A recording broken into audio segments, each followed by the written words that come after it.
The last of the Mohicans that Fenimore Cooper talked about is not true. We still live, and people need to know that.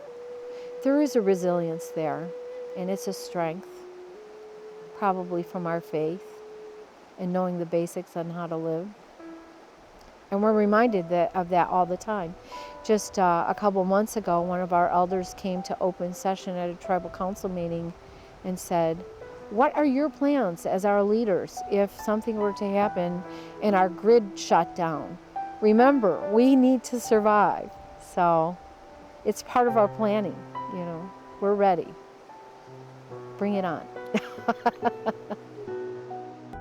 I think the shared understandings that educators have begun to encourage is that people just have very little knowledge about who Native peoples are today. That we don't necessarily understand the history of Native peoples, we don't understand the complexity of the diversity within Indian nations. Often we're presented with pretty stagnant images of who Native peoples are. Teepees, headdresses, horses, the like. Lone Ranger, Tonto, right? I mean, we have these senses and prescriptions of who Indians are that are so superficial and so removed from the depth and complexity of who Native peoples are and the many different languages we speak. And so the essential understandings are there as a window to begin to untangle just how rich culture and language and history this hemisphere holds. It really is like the beginnings of thinking, oh, that's right.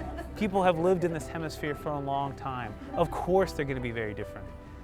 There are 170 native languages still spoken today, 6 native languages in Wisconsin.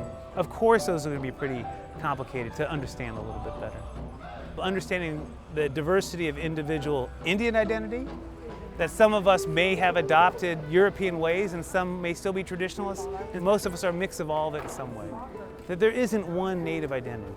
And we hope people get to understand how deep and vast Indian country is today, in the sense that we have people who are ballet dancers, we have physicians, and then we have people who are traditionalists, who live in and through our communities and guide our communities in political and spiritual ways. And I think it's just an invitation to start thinking about, in some ways we behave just like Americans, in other ways we behave as our ancestors have for a long period of time in these places.